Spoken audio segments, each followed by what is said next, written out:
Ituturo ko kung paano gumawa ng mini rose na ginagawa ko sa crown. Ganito siya. Yan. Ang gagawin ko is color pink. Kailangan lang natin ng materyales na clay or dry clay. Ito. Or dry clay na pink, white. Ito para sa dahon. Yellow, saka yung green. Kasi yung kaya may yellow yan, gusto ko kasi yung yellow green siya. Kaya pwede. Ito kasi moss green. Pwede rin naman moss green na lang. Pwede rin yellow green. Mas maganda kasi yellow green. Depende sa'yo. Itong pink, ako nagkukulay niyan. Ako nagkukulay niyan. Pwede rin naman, may nabibili rin naman na may kulay na. Kaya lang kasi, usually gusto ng mga customers light. So wala naman kasing light. Puro may pink talaga siya. So dark pink. Hindi siya ganun. Kasi yung mga nabibili na clay talaga, hindi mo maano yung kulay kasi pag natuyo na siya sobrang dark. Ang gusto ng mga customer light. Kaya ako nagkukulay nito. Puti lang halos ang binibili ko talaga. Puti. White lang binibili ko. Ngayon ako na yung nagkukulay. Kung anong gusto nila kulay. Kung gusto nila blue, kung gusto nila. Ang ginagamit ko acrylic. Ako nagtitimpla ng kulay nun. Kaya lang, hindi ko na ituturo yun kasi medyo matagal. So, na depende naman kasi yun. Kung marunong ka mag-ano ng kulay, masusundan mo yun. So, ito yun yung pink. Ito, ganyan mo nang gagawin is ito munang pinaka-buds muna. Gawa muna tayo ng buds. Ayan. Yung pinaka-loob. Ngayon, kailangan lang wire. Ito yung kailangan ng wire. Makeup powder, brush, molder. Ito, silicone molder. Para sa texture. Ito para sa dahon. Ngayon, gawa ka muna ng buds. Ito. Kailangan mo ng white glue. Kailangan mo ng white glue para dumikit. Dumikit. Ayun, ito. Tuturo ko lang kung paano. Yan. Yan, gagawa ka lang. Yan. So, ito na. Okay na yan. Ito na siya. Ngayon, gagawa ka ngayon ng mga petals. Meron kang small. Bumilog na ako. 6 na small. Ito, 6 na small. Tapos, 6 din na medium. 6 na. Tapos, 6 na large. Or, pwedeng 5. Ngayon, itong small, ano natin. Medyo mabilisan lang kasi madali siyang matuyo. Madaling matuyo. Kaya, maganda is, pag gagawa ka, pwedeng hindi muna to gawin yung medium saka yung ano, para hindi siya natutuyo agad. Ngayon, pasok natin dito sa silicone molder. Para magkaroon lang siya ng texture. Yan. Yan o, sinagsabay-sabay ko na silang 6. Ngayon, itong medium, isa-isa yan. Kasi kukunin ko lang yung pinakadulo niya. Para magkaroon siya ng korte. Yan. Yan. Lahat yan, pati medium and large, ganun yung gagawin. Yan o, yung pinakadulo lang. Pinakadulo lang. Para lang magkaroon ng korte, yung dulo niya. Diba kasi may korte naman talaga yung petals. Yan. Yan. So, yun, lahat ng petals ng medium at large. After nun, lagyan mo lang siya ng carb. Ito ang gagamitin mo yung molder. Carb. Medyo mabilis lang dapat kasi madali siyang matuyo eh. So, need mong maging mabilis talagang gumawa. Para hindi siya matuyo. Pag natuyo na yan kasi mahirap na siya idikit-dikit or kortehan. Ang lalagyan lang nito is medium sa yung large. Yung small hindi na. Medyo marami talagang petals. Medyo matagal gawin. Kahit isang piraso lang matagal gawin. Tiyagaan lang talaga. Kaya iba nagpapagawa na lang talaga. So ito, ipe-prepare na natin yun. Bubuuin na natin siya. Unahin lang yung small. Ayan. Pagpapatong-patungin lang naman. Yun. Yung 6 na small.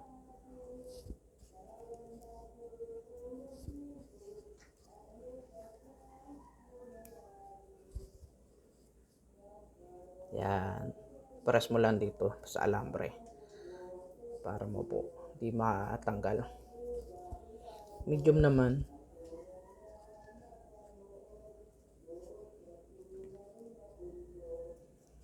Patong-patong lang siya.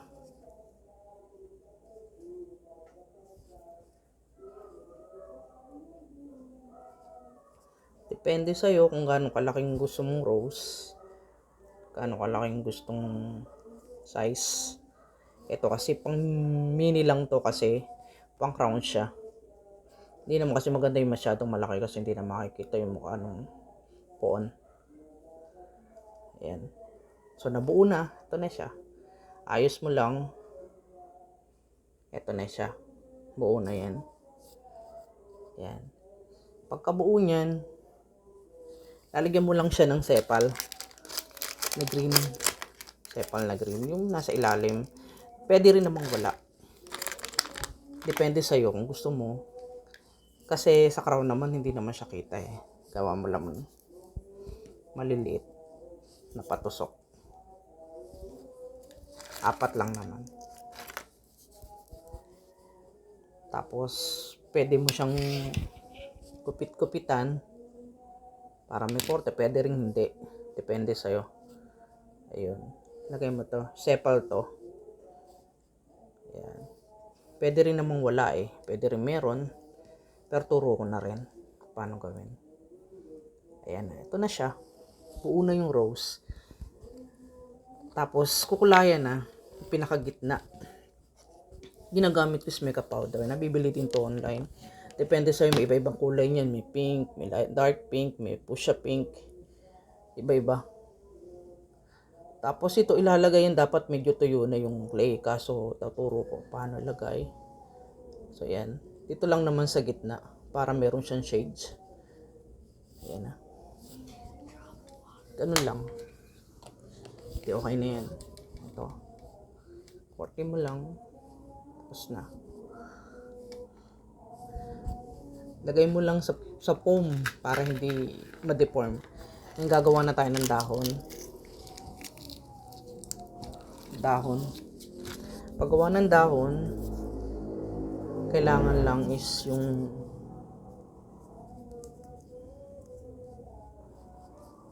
kailangan din ng alambre, ng wire. Papasok mo siya dito. At kailangan din ng molder. Pwede rin mong mano-mano, kaya lang mas maganda na may molder. Dahil maramihan to, kailangan mo na rin ng molder. Depende sa kung anong gusto kalaking dahon. Ayan. Ito na siya. Ayan. Ayan. Ito na. Finish na siya. Tapos dinidikit ko lang ganyan pag natuyo na. Patutuyuin lang yan ng 1 day mahigit or 2 days. 2 days ang pinakaano talaga para tuyong-tuyo talaga. Saka mo lalagyan ng gloss. Pag tuyo na yan, lagyan mo ng gloss, patutuyuin mo uli, and then saka mo siya i-arrange sa crown. Kasi yung paggawa ng crown, depende naman siya kung anong gusto mo mga kulay. At gaano rin kadami yung, ako usually nagagamit kung ganito sa isang crown, 20 pieces na rose. Meron pa yung mga sampagita, may mga pillar pa, may beads pa. Medyo matrabaho lang talaga. Kaya lang tinuturo ko rin baka gusto nyo gumawa ng sarili nyo. Yun. Ganun. Kasi wala naman nabibili nito online na gawin yun eh. Talaga ikaw ang gagawa. Yun. Ganyan lang siya. Yan. Isa-isa. Depende sa'yo kung anong gusto mong gawing kulay. May iba-ibang kulay. Pwedeng blue, pwedeng yellow. Kasi ako na talaga nagkukulay. White lang talaga yung binibili ko. Ito white. Tapos ako na ang nagkukulay niya na acrylic. Ginagamit ko acrylic para masunod yung gustong kulay talaga ng customer. Kasi yung mga nabibili pag yellow talaga matingkad na yellow. Diba? Ako kasi nakukuha ko yung shades niya. Merong light yellow, merong dark yellow. Kung gusto, pag yellow lang talaga ginagawa ko iba-ibang yellow. Kaya ako na yung nagkukulay talaga nun. Ito yung pink. Pink siya. Medyo matrabaho kaya lang. Siyempre tuturo ko na rin para follow nyo lang ako. Ituturo ko yung mga iba-ibang klase ng bulaklak na gawa sa clay or dry clay. Follow nyo lang ako at matututunan nyo rin. Baka gusto nyo lang gumawa ng sarili nyo. Pero kung bibili kayo sa akin, papagawa kayo, mura lang naman. 'Di ba? Mura lang naman magpagawa sa akin. Kaya marami na rin nagpapagawa na lang. Pero kung tinuturo ko lang din para share ko lang naman. Kung gusto nyo gumawa ng sarili nyo. Yan. Bukod pa yung mga sampagita, bukod pa yung mga sa isang crown, marami din bulaklak na gagawin ka pa. Pero ito yung mini rose. Yan. Thank you. Follow niyo lang ako at marami pa akong ituturong ibang klaseng bulaklak. Iba-ibang klaseng bulaklak. Pwedeng crepe paper, pwedeng air dry clay, pwedeng tawag doon yung ginagawa kong filler na foam. Tuturo ko yan sa vlog ko. Lahat ng ginagawa kong bulaklak ituturo ko kung gusto niyo matutunan. Kung gusto niyo matutunan. Basta follow niyo lang ako. Thank you.